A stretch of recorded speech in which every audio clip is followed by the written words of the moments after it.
The Red Sox in charge in the 2018 World Series. My name is Mike Petralia, joined by Adam Kaufman. The Red Sox and Alex Cora have had it all over Dave Roberts and the LA Dodgers in these first two games. A lot of criticism of Dave Roberts, the Dodgers manager, for leaving his big bats on the bench. Well, maybe Dave Roberts should have done what he initially started to do to begin Game 2, which is come out and join his 04 Red Sox teammates and throw that first pitch, changed his hat, changed his uniform, gone to the Red Sox clubhouse and hid because, yeah, everything is breaking the Red Sox way so far. And Cora is doing a tremendous job, and Roberts obviously is a big part of that for some good reasons, some bad. I mean, you can look at it, and we don't need to dissect decision by decision. We'd be here all that's day, what we do. Well, but there are a number of different areas, particularly in Game 1, but a little bit here in Game 2 with some of the pitching changes as well, that you can look at it and say, look, it wasn't a bad decision playing the matchups, playing the odds, playing the situations by Roberts. It's just the Red Sox responded favorably, as they have done so frequently throughout this year, this postseason, this World Series. And so, you know, I'm not going to sit here and beat up Roberts saying he has made X, Y, and Z terrible decisions. That hasn't necessarily been the case. It's just the Red Sox have reacted and come through in those situations, and it's paid off. Now, you do have some underachievers on the LA side, absolutely, and you've even heard some of the guys come out, and not to make excuses necessarily, but they've come out and said, I mean, look at you right now. It's cold here. They play in Los Angeles, and this is not what they are used to. So they're going to feel a little bit better going back home for potentially 3 games, but down 0-2 in this series, and they're going to be now in their stadium with their crowd, in their elements, in their warmth. It's going to be 80 whatever at first pitch and not 40 degrees first pitch, and it's going to be different for everyone, including the Red Sox, who, not like they haven't played in warmer temperatures a number of times throughout the year, but this is now kind of what they're used to, and now they got to go the other way. The temperature might have been 47 degrees at first pitch. Felt like 39 degrees with the wind chill and the humidity. It was just a raw night. But the Red Sox bullpen has been red hot. See what I did there, Adam? Yeah, no, I see. You could see that coming over right the through Tobin the Bridge. But really, the Red Sox bullpen shut down.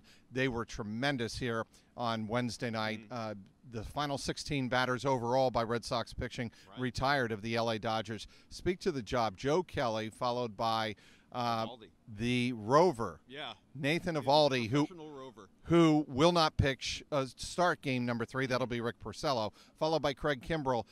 It looks like a shutdown bullpen now. Well, and somewhere Dave Dombrowski smiles, right? Yep. Because everybody doubted him. How did you not add a reliever at the trade deadline? And, when, in fact, he did. Yeah, well, it's as it turned out, not intentionally, but, well, and who the heck knows? I mean, Nathan Eovaldi still may start another game in this series, and would you put that past him? No. In fact, you know, I was talking with Rick Porcello just before he was leaving the clubhouse, and how excited are you about the Game 3 start? And he didn't find out until after the game. He said he sort of sensed he would be starting Game 3 when Nathan Eovaldi got up, started warming, and ultimately entered Game 2. But he said at the same time, this guy's a machine. I wouldn't be surprised if he went out, pitched the 8th inning, and then comes back a couple days later and starts Game 3, because he is capable of doing that. But to your point, they've figured something out where they can dependably put some of these guys out there, Kelly and Eovaldi, Kimbrell certainly, and know that they're going to get 15, max 20 pitches out of them. They'll get through the inning, and there have just been no blips on the radar. We talked about it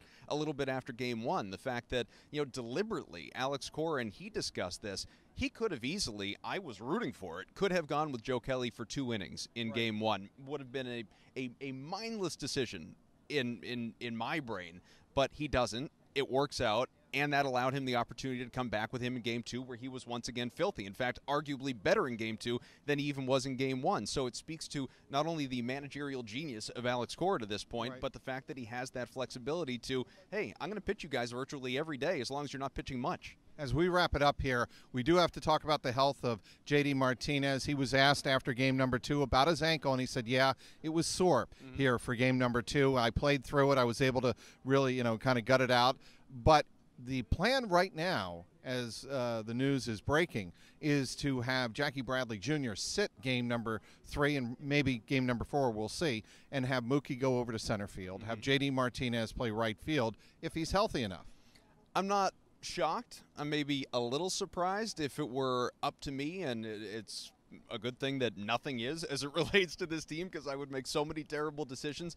I was really excited and remain excited about the idea of Mookie Betts playing second base. I don't want him exposed. Yeah, I get it. I mean, you could have runners charging you. You could have Manny Machado, who it seems like has the intention to kill anybody over at second base. He's the reason Dustin Pedroia is not playing right now in large part.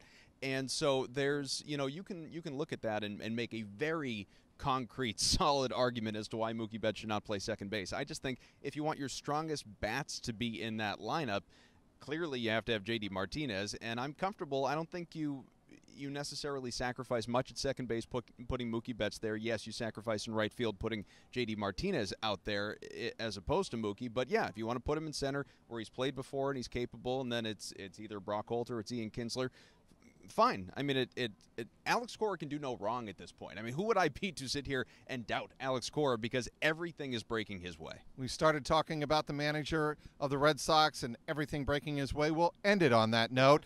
The Red Sox lead this 2018 World Series 2-0 as they go out to L.A. for games 3 and 4. Can they execute another sweep for the third time in 4 World Series appearances? Nice. We'll find out. Follow us on CLNS Media. Follow us on Twitter as well, at Red Sox CLNS. Inside Fenway, he's Adam Kaufman. I'm Mike Petralia, CLNS Media.